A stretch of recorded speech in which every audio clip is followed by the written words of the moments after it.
melanjutkan cerita sebelumnya. Terlihat Huang Hong yang berkata, "Lu Hao, sekarang kau takut kan? Beraninya mengacau di komite kedisiplinan tanpa perlu turun tangan.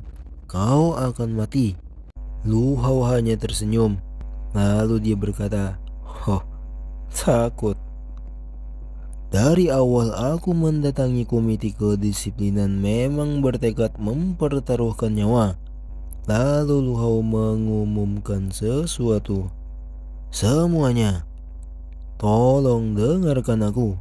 Huang Hong menyuruh anak buahnya membunuh teman sekamarku, Xiao Zimo. Kalau aku dihukum mati karena membunuh orang, harusnya Huang Hong juga dihukum mati, bukan? Tunjuk Lu Hao pada Huang Hong. Huang Hong pun terkejut. "Kau?" Lalu Lu Hao melanjutkan, "Percayalah, teman sekamarku mati secara tragis di asrama. Dan ada banyak murid luar yang bisa menjadi saksinya." Huang Hong ketakutan. Dia meminta pertolongan pada pamannya. "Paman." Pamannya pun hanya melirik dan berkata dengan berbisik, "Ke depannya bertindaklah yang bersih tanpa meninggalkan masalah. Kalau tidak, bagaimana aku bisa melindungimu?" Lalu beberapa murid berkata, "Apa benar Huang Hong juga diam-diam melakukan pembunuhan?" Yang lain juga berkata, "Menurut aturan sekte, bukankah Huang Hong juga harus dihukum?" Huang Yo yang mendengar perkataan murid membicarakan Huang Hong, dia bergumam, "Lidah tajam bocah itu jelas ingin menyeret keponakanku mati bersamanya." Lalu Huang Yo dia menepuk pundak dari Huang Hong. "Karena kedua belah pihak salah. Menurut aturan sekte, salah satu dari kalian harus mati. Dengan tujuan melatih bakat, bagaimana kalau kalian berduel satu lawan satu sampai mati?" Mendengar perkataan pamannya, Huang Hong pun terkejut. Jika salah satu dari kalian bisa bertahan hidup, semua kesalahan akan dianggap telah ditebus. Bagaimana menurutmu? Tanyanya pada Lu Hao. "Baiklah, aku bisa terang-terangan membunuh Huang Hong di depan banyak orang. Itu sudah membuatku puas," jawab Lu Hao. "Baiklah, bubar. Kita akan bertemu 3 hari lagi dalam arena duel hidup dan mati." "Paman, tolong jangan. Aku tidak yakin bisa mengalahkannya," ucap Huang Hong. Lalu Huang Yu berbisik, "Diamlah. Kalau tidak, kalian berdua akan mati. Saat waktunya tiba, aku akan membantumu membunuhnya.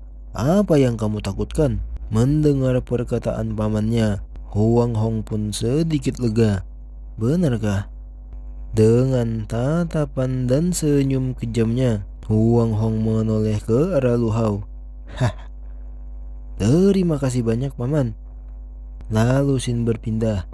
Setelah itu, berita tentang duel hidup dan mati antara murid luar Haulo dengan murid dalam Huang Hong itu tersebar ke seluruh penjuru sekte. Semuanya yakin Haulo lah yang akan mati. Terlihat beberapa murid yang sedang berbincang. "Hei, kalian dengar itu? 3 hari lagi." Salah satunya menjawab, "Aku tahu. Berani menantang ketua Wang Hong, anak baru itu pasti mati konyol."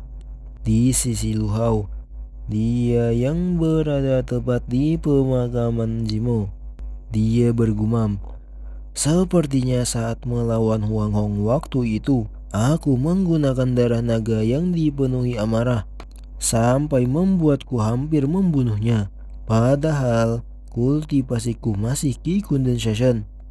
Semua orang yakin kalau Huang Hong yang akan memenangkan duel. Bertindak gegabah memang hanya akan mati konyol. Terlihat Lu Hao yang memasuki cermin Yao Guang. Sin berpindah di dalam ruang cermin suci Yao Guang. Lu Hao bergumam kembali. Kalau aku bisa menembus tahap Truki dalam 3 hari, aku bisa menghancurkan angan-angan bajingan itu. 3 hari kemudian, terlihat pancaran energi yang kuat keluar dari tubuh Lu Hao. Lu Hao bergumam lagi. Hebat, aku berhasil menembus tahap awal Truki. Lalu dia pun keluar dari cermin Yao Guang. Sekarang meski musuhku seorang di tahap Truki, aku sanggup melawannya. Zemo, aku pasti akan membalaskan dendammu. Di arena duel hidup dan mati, di tengah arena terlihat 2 orang yang sudah berdiri antara Lu Hao dan Huang Hong. Beberapa orang berkata, "Wow, dia datang. Anak baru itu benar-benar datang." Yang lain juga berkata, "Dia tidak takut mati." Huang Yo yang melihat Lu Hao, dia pun tersenyum. Hao Lo sudah datang. Duel hidup dan mati secara resmi dimulai. Huang Hong berkata, "Nak, beberapa hari yang lalu, kau memang hampir mengalahkanku dengan kultivasi Qi-Kun dan Shashenmu. Ku akui aku lengah. Tapi hari ini, mustahil kau bisa menang." Terlihat Huang Hong dengan kekuatan atau energi yang sangat jahat di tubuhnya. Para penonton yang melihat itu mereka terkejut. Apa? Huang Hong baru tahap pertama Truki kan? Kenapa dia bisa mencapai tahap ketiga hanya dalam beberapa hari? Lalu Huang Yo bergumam, mana mungkin dia berani melakukan duel hidup dan mati tanpa memakai trik?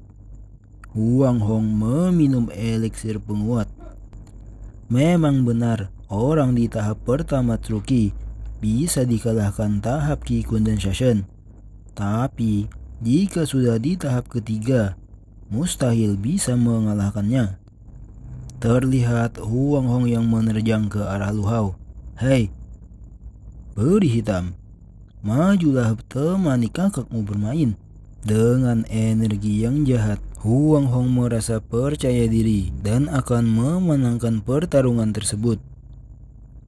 Orang-orang yang menonton mereka berkata, "Baiklah, tidak perlu menontonnya lagi. Selanjutnya sudah jelas pembantaian satu pihak."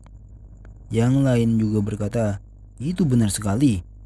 Namun apa yang mereka harapkan, itu tak seperti yang mereka pikirkan.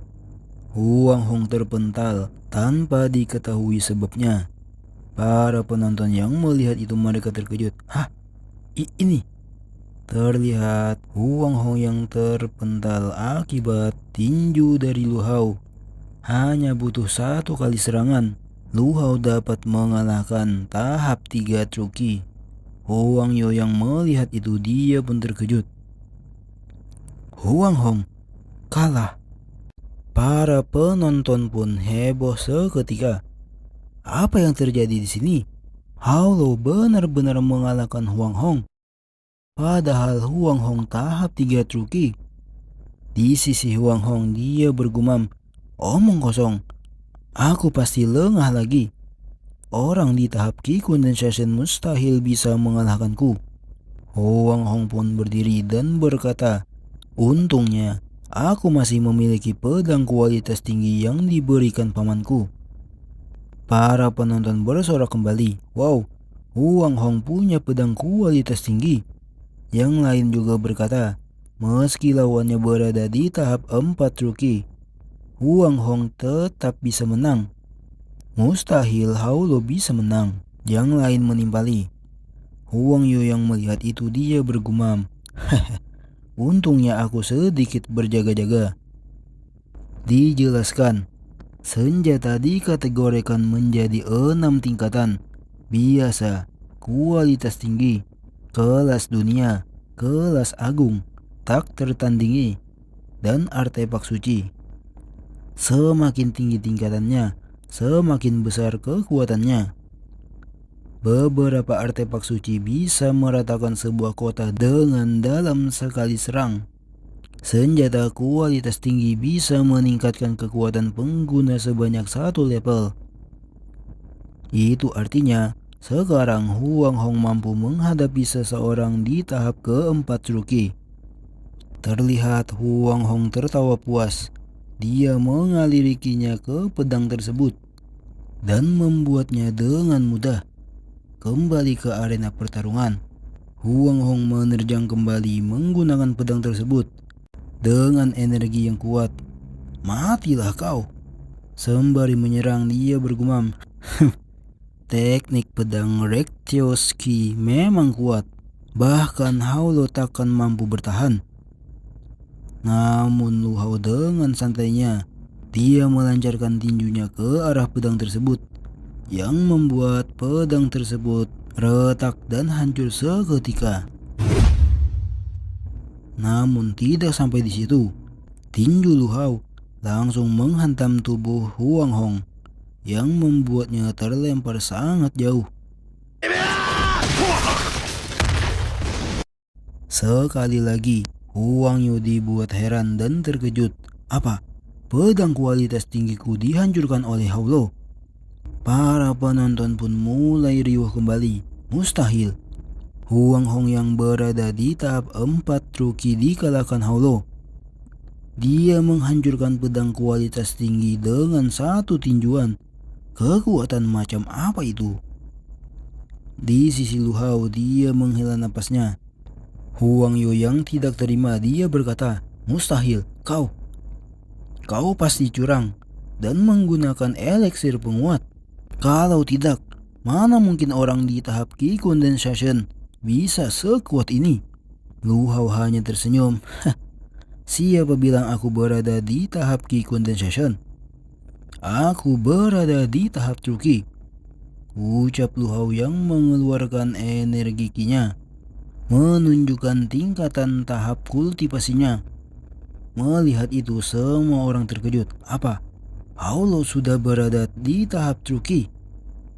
Bukannya 3 hari yang lalu dia berada di tahap Ki Condensation?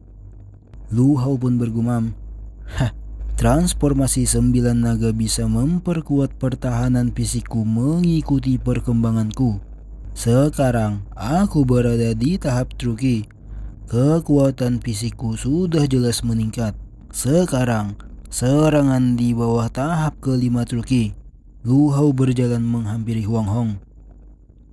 Setelahnya dia menerjang dengan cepat sembari mengayunkan tinjunya. Huang Hong yang melihat itu, dia terkejut. Kau?" melanjutkan gumaman Lu Hao. "Bukan lagi ancaman bagiku." Ledakan pun terjadi setelah Lu Hao mendaratkan tinjunya pada Huang Hong. Terlihat Lu Hao yang melancarkan serangan bertubi-tubi. Huang Hong yang merasakan sakit tersebut, dia berkata, "Tolong, kalau terus seperti ini, aku bisa mati. Paman, selamatkan aku."